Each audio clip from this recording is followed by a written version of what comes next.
Hello dear students, आप सभी का फिर से वेलकम है। आज हम नया एक्सरसाइज करेंगे जो है एक्सरसाइज 10.1। तो देखिए ये जो है पहली एक्सरसाइज, इसमें पहले एमसीक्यू टाइप क्वेश्चन दिया हुआ है। पहला क्वेश्चन दिया है two diagonals are equal in parallelogram, quadrilateral, rectangle, trapezium. तो पहले आपको इनका बेसिक डिफरेंस पता होना चाहिए, ये फिगर क्या होते हैं। तो एक एक करके हम इसको डिस्कस करेंगे। तो देखिए सबसे पहले पैरेललोग्राम क्या होता है। देखिए पैरेललोग्राम इस तरीके से होता है, इसके अपोजिट साइड पैरेलल होते हैं। मैं यहाँ बना के दिखा रहा हूँ आपको। ये जो है ये एक पैरेललोग्राम का फिगर है। इसके अपोजिट साइड से ये इक्वल होगा और ये इक्वल होगा, और अपोजिट साइड पैरेलल भी होते हैं। अब यदि इसका हम डायगोनल बनाएं तो ये देखो, ये एक डायगोनल बनेगा, ये दो कॉर्नर को जोड़ेंगे, ये एक डायगोनल बनेगा और ये दूसरा डायगोनल बनेगा, ऐसा। ठीक है, तो क्लियरली देख सकते हैं जो ये वाला डायगोनल ये छोटा दिख रहा है और ये वाला बड़ा दिख रहा है। तो इसका मतलब क्या है, इसके दो डायगोनल इक्वल नहीं होते हैं। ठीक है, अब ट्रेपेजियम की बात करते हैं। ट्रेपेजियम क्या होता है, इसके दो साइड्स पैरेलल होते हैं। तो अभी मैं रफ डायग्राम बना रहा हूँ, तो थोड़ा बहुत गड़बड़ी होगा तो एडजस्ट कर लीजिएगा, समझने के लिए काफ़ी इतना। तो देखो ये साइड और ये साइड पैरेलल है, ये साइड और ये साइड पैरेलल नहीं है। अब यदि हम इसका डायगोनल बनाएं तो ये जो ये एक ये डायगोनल बनेगा और एक दूसरा ये डायगोनल बनेगा। ठीक है, तो इस केस में क्या हो सकता है कि दो डायगोनल इक्वल नहीं भी हो सकते और इक्वल भी हो सकते हैं, डिपेंडिंग अपॉन द सिचुएशन। यदि सिमेट्रिक फिगर होगा ये, ठीक है, तो उस केस में हो सकता है कभी इसके डायगोनल इक्वल भी आ जाए, बट हमेशा नहीं आएंगे। हमें वो फिगर इसमें से चुनना है चार ऑप्शन में से जिसके डायगोनल हमेशा इक्वल आए। ठीक है, अब तीसरा फिगर देखिए, रेक्टेंगल। रेक्टेंगल में क्या होता है, चारों एंगल जो होते हैं वो 90 डिग्री के होते हैं, क्वाड्रिलेटरल के, इस तरीके से। तो रेक्टेंगल में यदि आप डायगोनल बनाएंगे तो एक पहला डायगोनल ये बना और दूसरा ये बना। अब रेक्टेंगल का लेंथ, ब्रेथ, हाइट कुछ भी हो, हमेशा डायगोनल का जो वो है, ये डिस्टेंस है, यानी लेंथ ऑफ डायगोनल हमेशा इक्वल आता है इन केस ऑफ रेक्टेंगल। आया समझ में। अब यदि क्वाड्रिलेटरल की हम बात करें तो क्वाड्रिलेटरल अलग अलग टाइप के हो सकते हैं। क्वाड्रिलेटरल का कोई फिक्स शेप नहीं होता। तो देखिए पैरेललोग्राम भी एक क्वाड्रिलेटरल है, ट्रेपेजियम भी एक क्वाड्रिलेटरल है और रेक्टेंगल भी एक क्वाड्रिलेटरल है। मतलब ये जो इसमें ऑप्शन में क्वाड्रिलेटरल दिया है, इस केस में तो होगा इक्वल डायगोनल, बट बाकी अदर केसेस में इक्वल डायगोनल नहीं होंगे। तो जो क्वाड्रिलेटरल है वो हमारा ऑप्शन नहीं है। हमारा जो राइट ऑप्शन है फर्स्ट क्वेश्चन का वो है रेक्टेंगल, क्योंकि रेक्टेंगल कैसा भी हो हर केस में उसमें हमेशा इक्वल डायगोनल बनते हैं। नाउ नेक्स्ट क्वेश्चन देखिए, इसमें क्या लिखा है, in which quadrilateral all the angles are equal. ठीक है, पैरेललोग्राम है, ट्रेपेजियम है, रेक्टेंगल है, रोम्बस है। तो एक एक करके फिगर को समझते हैं। देखिए ये एक पैरेललोग्राम है। अब पैरेललोग्राम की प्रॉपर्टी क्या होती है, अपोजिट एंगल इक्वल होते हैं। देखो ये वाला जो एंगल है और ये वाला एंगल, ये एंगल इक्वल होते हैं। सपोज ये एंगल अगर हम ले लें 80 डिग्री तो ये भी होगा 80 डिग्री। ठीक है, लेकिन जो ये वाला जो एंगल है, इसके बाजू वाले एंगल को एडजेसेंट एंगल कहते हैं। और पैरेललोग्राम की ये प्रॉपर्टी है कि एडजेसेंट एंगल का सम हमेशा 180 होता है। तो यदि अगर ये 80 डिग्री है तो ये वाला होगा 100, तो 100 प्लस 80 180 हो गया। अब इसके अपोजिट वाला ये एंगल है तो ये एंगल इक्वल होगा, ये होगा 100। तो पैरेललोग्राम में अपोजिट एंगल तो इक्वल होते हैं लेकिन सारे एंगल इक्वल नहीं होते हैं। अब ये देखिए ये एक ट्रेपेजियम है। ट्रेपेजियम के इस तरफ वाले एंगल, ये देखो ये आपको अक्यूट एंगल दिख रहे हैं, लेस देन 90 डिग्री है दोनों तरफ से, और यहाँ वाले ना ये एब्ट्यूज एंगल बन रहे हैं मोर देन 90 डिग्री। ये एंगल बड़ा है, तो ऊपर वाले दोनों एंगल बड़े हैं, नीचे वाले दोनों एंगल छोटे हैं। इसका मतलब इसमें भी सारे एंगल इक्वल नहीं होते हैं। अब ये देखिए ये वाला जो फिगर है ये रेक्टेंगल है। रेक्टेंगल की क्या प्रॉपर्टी होती है, इसके जो कॉर्नर वाले एंगल हैं वो 90 डिग्री होते हैं। तो ये भी 90 हो गया, ये भी 90 हो गया, ये भी 90 हो गया और ये भी 90 हो गया। तो मतलब रेक्टेंगल के सारे एंगल 90 डिग्री है। तो जो हमारा आंसर होगा वो होगा रेक्टेंगल। चलिए अब नेक्स्ट क्वेश्चन सी वाला, इसमें क्या लिखा है, if one of the angle of parallelogram is 60 degree then the value of opposite angle are. ठीक है, तो यहाँ पे क्या लिखा है कि एक पैरेललोग्राम है one angle of a parallelogram is 60, मतलब एक एंगल जो है उसका 60 है, तो वैल्यू ऑफ अपोजिट एंगल यानी उसके अपोजिट में जो एंगल होगा वो उसकी वैल्यू कितनी होगी। तो जैसे अभी प्रीवियस क्वेश्चन में हमने डिस्कस किया था, पैरेललोग्राम में अपोजिट एंगल इक्वल होते हैं, यानी अगर एक एंगल 60 है तो उसके अपोजिट वाला कितना होगा, उसके अपोजिट वाला भी 60 डिग्री होगा। तो इसका जो राइट आंसर है वो है 60। चलिए अब हम करेंगे डी वाला क्वेश्चन। इसमें क्या लिखा है, adjacent side of parallelogram of are 6 centimetre 8 centimetre and 6 centimetre respectively, what would be its perimeter. तो यहाँ पे देखो पैरेललोग्राम के दो अप साइड्स दिए हैं जो कि एडजेसेंट साइड है, एक है 8 सेंटीमीटर, दूसरा है 6 सेंटीमीटर। अब इसका पेरीमीटर क्या होगा, तो देखिए जो रेक्टेंगल के फॉर्मूले में हम यूज़ करते हैं पेरीमीटर का फॉर्मूला, वही फॉर्मूला एप्लीकेबल होता है पैरेललोग्राम का। तो वो फॉर्मूले से अगर हम इसका निकालें तो देखिए पेरीमीटर का ये फॉर्मूला लगेगा 2 ब्रैकेट में l प्लस बी, तो 2 मल्टीप्लाइड बाय लेंथ है 8 सेंटीमीटर, ब्रेथ है 6 सेंटीमीटर ले लेंगे। अब 8 प्लस 6 हो गया 14 और 2 14 जो होता है 28, तो 28 centimetre is the right answer for the perimeter. अब नेक्स्ट क्वेश्चन आते हैं फिल इन द ब्लैंक्स में। देखिए पहले क्या लिखा है, quadrilateral where diagonals are equal and intersect each other at right angle is known as, यानी एक ऐसा quadrilateral है जिसकी जो डायगोनल है क्या करते हैं, इंटरसेक्ट करते हैं राइट एंगल में और साथ ही साथ वो इक्वल भी है। ठीक है, तो ये कौन सा होता है क्वाड्रिलेटरल, तो ये होता है स्क्वायर। ठीक है, तो यहाँ पे लिख देंगे आप स्क्वायर। अब स्क्वायर कैसे होता है तो एक बार उसका डायग्राम फिर से देखते हैं स्क्वायर का। तो ये देखो ये एक स्क्वायर है और स्क्वायर की प्रॉपर्टी क्या होती है, चारों साइड इसकी इक्वल होते हैं, साथ में इसकी जो एंगल है वो 90 डिग्री भी होते हैं। अब यदि हम इसका डायगोनल को खींचें तो एक ये डायगोनल होगा और दूसरा ये डायगोनल होगा। तो जब इसको आप करेक्टली बनाएंगे, ड्रॉ करके देखेंगे तो ये जो है ना 90 डिग्री बनता है, यानी ये परपेंडिकुलर जो है एक दूसरे को कट करते हैं और दोनों डायगोनल का लेंथ इक्वल भी होता है, क्योंकि ये जो ये स्क्वायर जो है ये एक रेक्टेंगल भी है, क्योंकि सारे एंगल इसके 90 डिग्री होते हैं और रेक्टेंगल के डायगोनल इक्वल होते हैं, तो इसके डायगोनल भी इक्वल है और ये 90 डिग्री में भी इंटरसेक्ट कर रहे हैं। तो आंसर इज स्क्वायर। चलिए अब नेक्स्ट क्वेश्चन में आते हैं फिल इन द ब्लैंक्स के। The quadrilateral in which only one pair of opposite sides are parallel is known as. तो ऐसे क्वाड्रिलेटरल जिसमें केवल एक साइड पैरेलल होता है उसको क्या कहते हैं, तो हम अभी देख चुके हैं थोड़ी देर पहले, उसे ट्रेपेजियम कहा जाता है।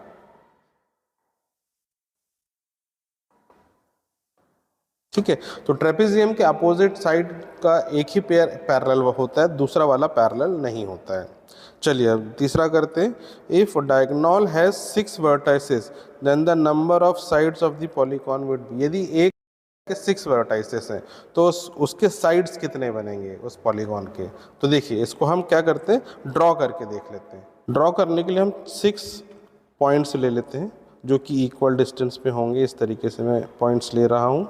ठीक है, अब इन पॉइंट को यदि मैं जोड़ दूँ, यहाँ से यहाँ, यहाँ से यहाँ, फिर ये, फिर ये, फिर ये दो पॉइंट्स को जोड़ दिया और फिर इनको जोड़ दिया, तो ये एक पॉलीगॉन बन गया। और इसमें ये कितने साइड्स हो गए, 1 2 3 4 5 6, ये 6 साइड हो गए। और इस पॉलीगॉन का एक नाम होता है, इसको हम बोलते हैं hexagon.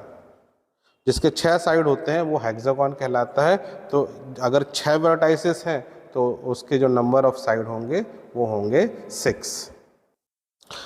Next question, if the number of sides of a polygon is n then the number of diagonal that can be drawn from one vertices would B.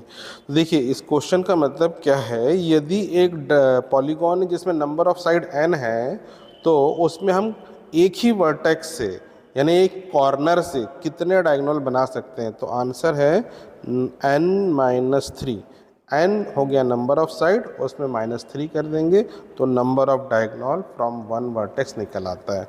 अब ये हुआ कैसे, आया कहाँ से ये फॉर्मूला, तो इसको हम टेस्ट करते हैं। कुछ पॉलीगॉन ड्रॉ करके देखते हैं क्या इसमें ये फिट बैठ रहा है कि नहीं। ये देखिए ये एक क्वाड्रिलेटरल है क्योंकि इसमें 4 साइड है। अब हमें कोई भी एक वर्टेक्स चूज़ करना है। मान लो ये कॉर्नर एक वर्टेक्स चूज़ कर लिया मैंने।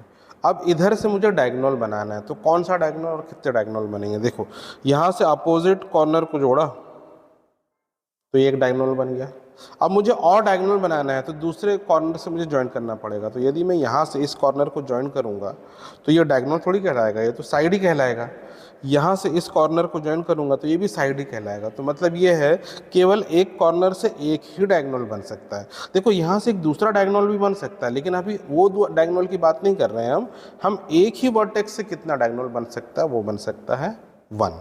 अब हमारे पास फॉर्मूला क्या था, फॉर्मूला था नंबर ऑफ डायगोनल होता है n-3, जहाँ पे n है number of side of polygon. तो ये क्वाड्रिलेटरल के नंबर ऑफ साइड हो गए 4, 4 - 3 इज इक्वल टू हो गया 1। तो कितने डायगोनल बनेंगे क्वाड्रिलेटरल में जिसकी 4 साइड है, केवल 1 डायगोनल बनेंगे। आया समझ में। चलिए एक और एग्जाम्पल लेके देखते हैं। देखिए एक पॉलीगॉन है जिसमें 5 साइड है, 1 2 3 4 5 साइड है। तो इस स्पेशल टाइप ऑफ पॉलीगॉन का जो नाम होता है वो होता है पेंटागॉन। ठीक है, 5 साइड है इसलिए पेंटागॉन। अब देखिए अगर मैं किसी एक वर्टेक्स से डायगोनल बनाऊं, जैसे मान लो इस वर्टेक्स को मैं चूज कर लेता हूं, इधर से मुझे डायगोनल बनाना है तो एक लाइन इधर से इधर खींच सकते हैं दूसरे वर्टेक्स में, तो ये एक डायगोनल बन गया। अब एक लाइन इधर से इधर खींच सकते हैं तो ये दूसरा डायगोनल बन गया। अब इधर से इधर नहीं खींच सकता मैं, क्योंकि ये तो साइड ही कहलाएगा, तो ये डायगोनल नहीं कहलाएगा, वैसे ये वाला साइड ही कहलाएगा। ठीक है, तो अब 2 डायगोनल इसमें बन सकते हैं। अब फॉर्मूले को हम यूज़ करें n-3, ये फॉर्मूला लिखा था नंबर ऑफ डायगोनल का।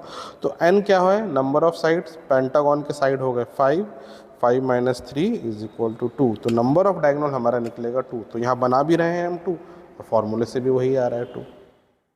चलिए अब थर्ड क्वेश्चन करेंगे। इसमें क्या लिखा है, 4 vertices of a square piece of paper have been cut off with the help of a pair of scissors. What kind of polygonic figure has been obtained? Discuss with your friend. देखिए इस question में हमें करना क्या है, यहाँ पे क्या करना है, हमें एक स्क्वायर पीस ऑफ पेपर लेना है, एक पेपर का उसमें से स्क्वायर पीस काट लेना है और उसके चारों वर्टाइसेस को कट करना है और फिर हमें देखना है जो नया फिगर बनेगा वो कौन सा फिगर बनेगा। तो ये देखिए मैंने एक स्क्वायर पीस कट कर लिया है एक वाइट पेपर में। अब इसके स्क्वायर पीस के 4 कॉर्नर है, स्क्वायर पीस के चारों कॉर्नर को इस तरीके से डायगोनली कट करेंगे with the help of this scissor. ठीक है, तो देखिए इसको मैं कट कर रहा हूँ, ऐसे कट कर देते हैं, ऐसे कट किया, फिर इधर से ऐसे कट किया, फिर इधर से ऐसे कट करेंगे, फिर इधर से ऐसे कट करेंगे। देखिए जब चारों कॉर्नर को हमने कट किया, थोड़ा सा अनइवन कट हो गया है लेकिन फिर भी समझिए। अब इसमें साइड्स कितने बन रहे हैं, 1 2 3 4 5 6 7 8। तो इस पॉलीगॉन के ना 8 साइड बन रहे हैं। तो 8 साइड के पॉलीगॉन को हम क्या कहते हैं, इसको हम कहते हैं ऑक्टागॉन। चलिए अब हम नेक्स्ट क्वेश्चन करते हैं। नेक्स्ट क्वेश्चन है the sides of polygon are 18 number, यानी एक पॉलीगॉन है जिसके साइड से 8, तो कौन सा फिगर होता है, ये ऑक्टागॉन होता है जो अभी हमने पिछले केस में देखा। What would be the sum of its internal angle, मतलब ये है कि यदि 8 जो साइड्स के जो पॉलीगॉन है उसके 8 एंगल बनेंगे इंटरनल एंगल, वो सारे एंगल को हम जोड़ेंगे तो टोटल एंगल की वैल्यू कितनी होगी वो हमें बताना है। तो अब इसको कैसे करेंगे देखिए, तो देखिए हम ये फॉर्मूला यूज़ करते हैं, sum of internal angle is equal to n-1 into 180। तो यहाँ पे n जो है वो नंबर ऑफ साइड है, फिर -2 करके 180 से मल्टीप्लाई कर देना। तो चलिए, तो इस केस में n कितना है, वो है 8, तो 8 - 2 इंटू 180, तो 8 - 2 हो गया 6, तो 6 इंटू 180। अब 6 और 180 को मल्टीप्लाई करेंगे तो जो आंसर आ जाएगा 1080 डिग्रीज। तो sum of all the internal angle होगा 1080 डिग्री। नाउ नेक्स्ट क्वेश्चन में देखिए क्या लिखा है, 5th क्वेश्चन में, if one of the angle of parallelogram is 120 degree find the measurement of other angle. यदि एक पैरेललोग्राम का एक एंगल 120 डिग्री है तो बाकी सारे एंगल कितने होंगे वो हमें निकालना है। तो देखिए एक पैरेललोग्राम है जिसका एक एंगल दिया है 120 डिग्री, बाकी ये तीनों एंगल कितने होंगे वो हमें निकालना है। तो कैसे निकालेंगे, देखिए पहली जो प्रॉपर्टी यूज़ करेंगे पैरेललोग्राम की कि अपोजिट एंगल का जो सम है वो 120 अपोजिट एंगल इक्वल होते हैं। तो ये 120 है तो ये भी 120 डिग्री हुआ, ठीक है। अब इसके बाद एडजेसेंट एंगल देखेंगे, ये 120 डिग्री है तो ये इसके बाजू वाला ये इसका एडजेसेंट एंगल कहलाएगा। और ये प्रॉपर्टी होती है पैरेललोग्राम की कि एडजेसेंट एंगल का सम 180 डिग्री होता है। अगर ये 120 डिग्री है तो ये कितना होगा ताकि उनका सम 180 हो जाए, तो आंसर इज 60, बिकॉज 120 प्लस 60 180 हो जाता है, तो ये 60 डिग्री हो गया। अब इस 60 डिग्री वाले एंगल के अपोजिट में ये वाला एंगल है तो ये दोनों एंगल भी इक्वल होंगे, तो ये भी हो गया 60 डिग्री। तो बाकी सारे एंगल आ गए 120 60 120 60। चलिए अब नेक्स्ट क्वेश्चन करते हैं। इसमें क्या लिखा है, the adjacent side of a parallelogram are in ratio 3:4 if the perimeter of parallelogram is 84 centimetre, find out its side. तो देखिए यहाँ पे हमें क्या करना है, हमें साइड्स ऑफ पैरेललोग्राम का रेशियो दिया है, ठीक है, और पेरीमीटर दिया है। तो किस तरीके से करेंगे, तो हम क्या करते हैं, मान लेते हैं let adjacent sides be 3x and 4x। तो जो एडजेसेंट साइड है यानी लेंथ और ब्रेथ उसको हम मान लेते हैं 3x एंड 4x। अब पेरीमीटर का हम फॉर्मूला यूज करेंगे रेक्टेंगल और पैरेललोग्राम के लिए, सेम फॉर्मूला यूज होता है पेरीमीटर के लिए, 2 multiply by length plus breadth. तो यहाँ पे पेरीमीटर हमें दिया है 84 सेंटीमीटर और लेंथ को 3x ले लेंगे, ब्रेथ को 4x ले लेंगे। तो ये 84 is equal to 2 into 7x, तो ये बन गया 84 इज इक्वल टू 2 7 हो जाएगा 14x, तो x इज इक्वल टू हो जाएगा 84 अपॉन 14। अब इसको कैंसिल कर लेंगे, 14 6 84 होता है, तो x की वैल्यू 6 आ गई। तो जो हमारे साइड्स हैं वो है, एक है 3x, तो 3x इज इक्वल टू हो जाएगा 3 into 6 which is equal to 18। तो एक साइड हो गया 18 सेंटीमीटर और दूसरा साइड है 4x, तो ये हो जाएगा 4 इंटू 6, 4 6 होता है 24। तो नेक्स्ट एडजेसेंट साइड हो गया 24 सेंटीमीटर और बाकी सारे साइड्स जो हैं वो भी 18 और 24 होगा, because opposite sides of parallelogram equal होते हैं। अब नेक्स्ट और लास्ट क्वेश्चन करते हैं इस एक्सरसाइज का, जो कि 7th क्वेश्चन है, जिसमें केवल हमको क्या करना है, which of these statements are not true, correct them and rewrite. तो हमें बताना कौन सा स्टेटमेंट इसमें करेक्ट नहीं हो और फिर इसको करेक्ट करना है। जैसे ऑल स्क्वायर आर रोम्बस, ठीक है, क्या सारे स्क्वायर रोम्बस होते हैं, तो इसका आंसर है राइट। क्यों, क्योंकि स्क्वायर के सारे साइड्स इक्वल होते हैं तो रोम्बस के भी सारे साइड इक्वल होते हैं, ठीक है। स्क्वायर के डायगोनल परपेंडिकुलर बाइसेक्ट करते हैं तो रोम्बस के डायगोनल भी परपेंडिकुलर बाइसेक्ट करते हैं, इसलिए हम बोल सकते हैं ऑल स्क्वायर्स आर रोम्बस।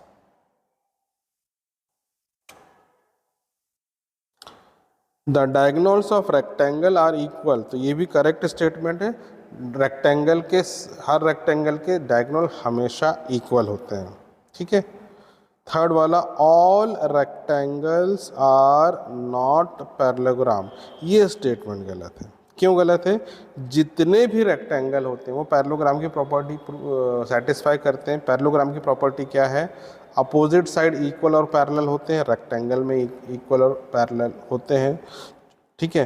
तो इसीलिए जो रेक्टेंगल हैं सारे के सारे रेक्टेंगल पैरेललोग्राम होंगे। तो यहाँ क्या लिखना पड़ेगा, all rectangles are parallelogram, not को बस हटा देंगे तो ये आपका स्टेटमेंट करेक्ट हो जाएगा फिर, ठीक है। नेक्स्ट में आते हैं, the diagonals of parallelogram bisect each other at right angle, तो ये स्टेटमेंट भी गलत है।